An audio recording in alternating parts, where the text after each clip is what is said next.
Have you ever been trying to get the best performance out of your team, but they're not listening? I've done it, and I know the obstacles that are stopping you. How do people like Tony Robbins change people's lives with just a single conversation? Seems impossible, but I promise you, this video is the key for you to achieving more with your team than you ever thought was possible, and I'm not going to hide anything. I remember working at a company as a sales rep. I was probably one of the hardest working sales reps, which eventually led me to be the sales rep of the year on year. I eventually got promoted to be a sales manager, then head of membership, where I was leading teams and training over 400 sales reps. So far, it was a good experience, but something awful happened. When I showed more ambition and drive to be promoted again to be a sales director, I was told by my boss if I wanted to become a sales director, I would need to move halfway across the city to fix another broken team at another broken branch of the company. I was speechless. After all the overtime and the extra hours that I put into the company, after years, and we doubled the company's revenue, it was clear that they just saw me as another cog in the wheel, an insignificant worker that was just there to make them richer. I was so disappointed. To be honest, I just felt betrayed. I'd be lying if I didn't say I wanted revenge on my boss and the company after this. I just didn't understand why they treated me like that. It made no sense since I was the highest performing part of their team, but you cannot connect the dots until years after. Here's the 5 key traits that I found in great leaders that I've worked with. And if just one is missing, you'll probably massively reduce how much your team respects you and your advice, meaning you're making less money. Since then, I've built my own company and I've taken thousands of hours of coaching calls with CEOs, sales managers, setters and closers, built a new standard in sales that can allow founders and CEOs not only to make a lot more money, but to build a high-performing company that runs smoothly without them. By the end of this video, you'll fully understand why your team isn't fully invested all the time. You'll finally be able to diagnose the reasons why they're not fully invested, and you'll be able to use the tools provided in this video to make instant change. The first and probably the trait that I see the least developed in modern day leaders is emotional intelligence. Back in the 80s, company leaders could drive performance by just clear instructions, allowing teams to just work harder for a paycheck. And that was that. That's just impossible today. Staff need to understand mission, vision, and values, and they need to feel aligned with it. Each member of your team has their own goals and aspirations beyond the salary that you pay them. My turd of a boss who sent me to fix his mess never got to build a deeper connection with me, never truly understood my goals or what kind of person I was outside of my job. Maybe my deeper goal was to build a particular company to be the best in the world and a huge team where everyone could win. But he never asked, so I ended up leaving and resenting him at the time. Now he's a great example of what I like to call a Momo. However, the problem with my boss is that he was probably insecure and had low self-assurance, which stopped him from building a closer connection with his team, leading to my second point, self-assurance. How many times have you heard someone say, I want to work for a boss that lacks confidence? Literally never. No one wants to work for a leader that isn't sure if they'll make it. But at the same time, no one wants to work for a boss who can't stop bragging about how good they are. This is super common in sales, which is why I specifically work with sales leaders. Self-assurance is about having the confidence in yourself and your abilities. If I use myself as an example, I talk openly about my goal to make £1 million a month, which some will say is arrogant and egotistical, but I truly believe I will do it. At the same time, I truly believe that I'm good enough to get there. I take sales calls loud in the office, which the whole team is able to listen to. This sends a strong message that I'm not worried about if I'm good enough to close a prospect or whether I'll do a bad job of pitching. Can you imagine if every time I had a sales call, I had to leave the room out of fear or embarrassment if I don't close? Not every call closes, but the self-assurance to know where I'm going and why I want to do it, which ties to my next point, which is the key to every successful company and the cornerstone to every leadership decision, and that's having a clear vision.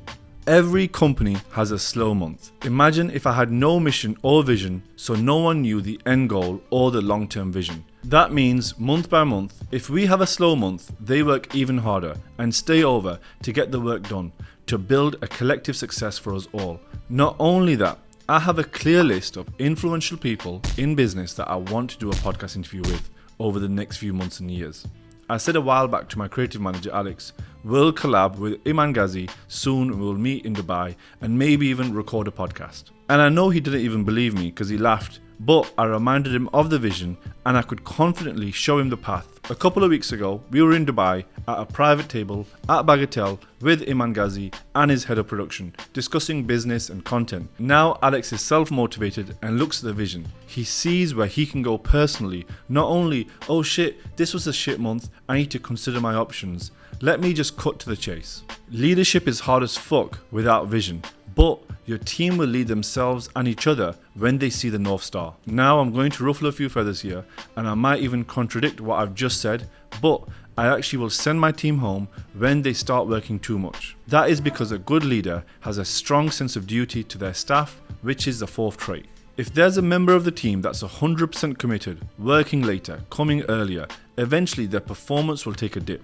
So a good leader is to be able to spot that early and knows when to push and when to pull them back, having intuition with their people on knowing how much work is too much. I value when my team work over, knowing it's not paid work, as it shows a sense of deep commitment to the mission, which I appreciate, but I have a duty of care to ensure my staff aren't burning out every week, as their physical and mental health is important. As a leader, you need to be able to find the balance between encouraging relentless work attitude and setting up everyone for success without causing damage. For example, I ask a lot from my team, probably more than a lot of companies do, because I'm going for the number 1 spot in the sales industry, not number 6 or 7. So to allow them to stay productive and not burn out each week, we shut the office between 12 and 2 every day to drive to the gym together. Most managers wouldn't do this, as they'd start panicking thinking the output of the team is dropped and they need to constantly stay working.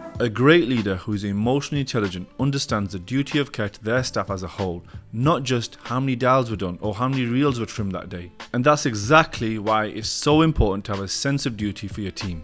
Finally, a great leader can make quick and effective decisions that can lead the team towards the mission.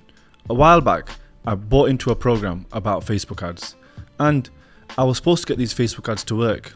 Months later, still not got it to work, did the script, made the video flopped, the ads went up, again, went through the same cycle, over and over again. Facebook ad, posted it, spent all this money, thousands of pounds. But do I then give up, or do I then make the decision to research even more, to find another program, to find somebody else who can help me? It makes it far easier when you know that you can make it work and others have made it work. So again, I bought into another program, and then I learned copywriting, and then I learned another skill to be able to get these Facebook ads to work. But I had to keep making the decision to stick to it and keep trying over and over again. If I had given up, I would have never got these Facebook ads to work. But it probably took me over a year of trying 2-3 different programs and listening to all these people to finally work it out. You have to always be able to ask yourself, what will get us to achieve the mission? What one thing is going to get us to grow the most? Therefore, if I had stopped doing those Facebook ads, if I had just given up and not learned what is the deficiency of me doing it, I would have never seen success. What is the deficiency that's stopping me from being good at it? I'm going to find out, I'm going to fix it and go again. I suppose that's a bonus point, being flexible and be willing to adapt, even when you don't see success on the first round or the second round or even the 5th round, but you keep going again and again. You make the decision to do so every time. Now, when you show up for your team, remember these 5 traits and they will see it. A good leader is also accountable. Share this video with your team, ask them to give you feedback, let them hold you accountable. You officially never have to guess whether you're a good or a bad leader. Now you know. Becoming a great leader is not an easy path to follow, but the rewards can be huge. Leaders need to do better, and I won't quit until they do. Now I've seen what bad looks like and learned what good looks like, I can move forward with a roadmap to being the best leader that I can be, so you can too. Now that you've got the key to being a good leader, what will you do with it? What impact will you have?